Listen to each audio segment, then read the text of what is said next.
Audio clip number 1، اس میں آپ بسم اللہ الرحمن الرحیم اور سورہ فاتحہ کی پہلی 3 آیتوں کی تلاوت، ترجمہ اور تفسیر صراط الجنان سنیں گے۔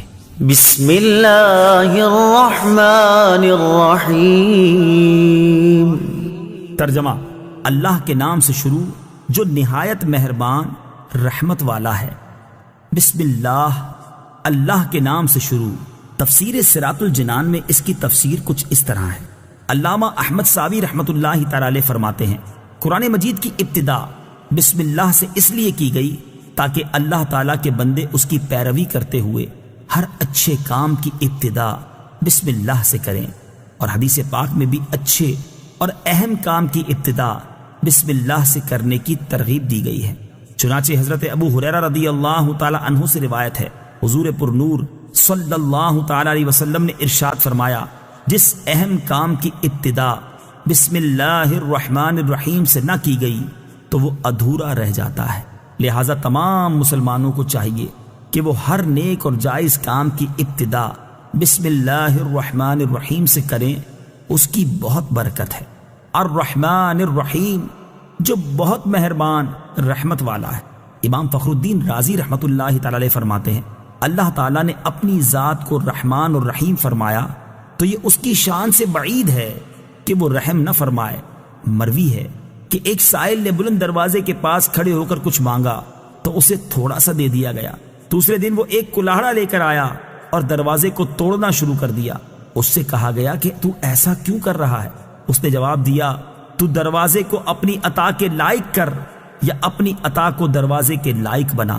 اے ہمارے اللہ عز و جل، رحمت کے سمندروں کو تیری رحمت سے وہ نسبت ہے جو ایک چھوٹے سے ذرے کو تیرے عرش سے نسبت ہے، اور تو نے اپنی کتاب کی ابتدا میں اپنے بندوں پر اپنی رحمت کی صفت بیان کی، اس لیے ہمیں بھی اپنی رحمت اور فضل سے محروم نہ رکھنا۔ الحمد للہ رب العالمین۔ ترجمہ: سب تعریفیں اللہ کے لیے ہیں جو تمام جہان والوں کا پالنے والا ہے۔ الحمدللہ، سب تعریفیں اللہ کے لیے ہیں۔ تفسیر صراط الجنان میں اس کی تفسیر کچھ اس طرح ہے، یعنی ہر طرح کی حمد اور تعریف کا مستحق اللہ تعالیٰ ہے، کیونکہ اللہ تعالیٰ کمال کی تمام صفات کا جامع ہے۔ حمد اور شکر کی تعریف۔ حمد کا معنی ہے کسی کی اختیاری خوبیوں کی بنا پر اس کی تعریف کرنا، اور شکر کی تعریف یہ ہے کہ کسی کے احسان کے مقابلے میں زبان، دل یا اعضاء سے اس کی تعظیم کرنا۔ اور ہم چونکہ اللہ عز و جل کی حمد عام طور پر اس کے احسانات کے پیش نظر کرتے ہیں، اس لیے ہماری یہ حمد شکر بھی ہوتی ہے۔ مسلم شریف کی حدیث ہے، حضرت انس بن مالک رضی اللہ تعالی عنہ سے روایت ہے، نبی اکرم صلی اللہ تعالی علیہ وسلم نے ارشاد فرمایا، اللہ تعالیٰ بندے کی اس بات سے خوش ہوتا ہے کہ وہ کچھ کھائے تو اللہ تعالیٰ کی حمد کرے، اور کچھ پیے تو اللہ تعالیٰ کی حمد کرے۔ الرحمن الرحیم۔ ترجمہ: بہت مہربان رحمت والا۔ الرحمن، بہت مہربان۔ تفسیر صراط الجنان میں اس کی تفسیر کچھ اس طرح ہے، رحمان اور رحیم اللہ تعالیٰ کے 2 صفاتی نام ہیں۔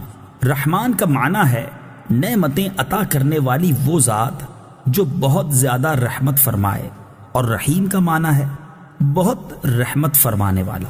یاد رہے کہ حقیقی طور پر نعمت عطا فرمانے والی ذات اللہ تعالیٰ کی ہے، کہ وہی تنہا ذات ہے جو اپنی رحمت کا بدلہ طلب نہیں فرماتی۔ ہر چھوٹی بڑی، ظاہری، باطنی، جسمانی، روحانی، دنیاوی اور اخروی نعمت اللہ تعالیٰ ہی عطا فرماتا ہے، اور دنیا میں جس شخص تک جو نعمت پہنچتی ہے وہ اللہ تعالیٰ کی رحمت ہی سے ہے، کیونکہ کسی کے دل میں رحم کا جذبہ پیدا کرنا، رحم کرنے پر قدرت دینا، نعمت کو وجود میں لانا، دوسرے کا اس نعمت سے فائدہ اٹھانا اور فائدہ اٹھانے کے لیے اعضاء کی سلامتی عطا کرنا، یہ سب اللہ تعالیٰ کی طرف سے ہی ہے۔ مالک یوم الدین۔ ترجمہ: جزا کے دن کا مالک۔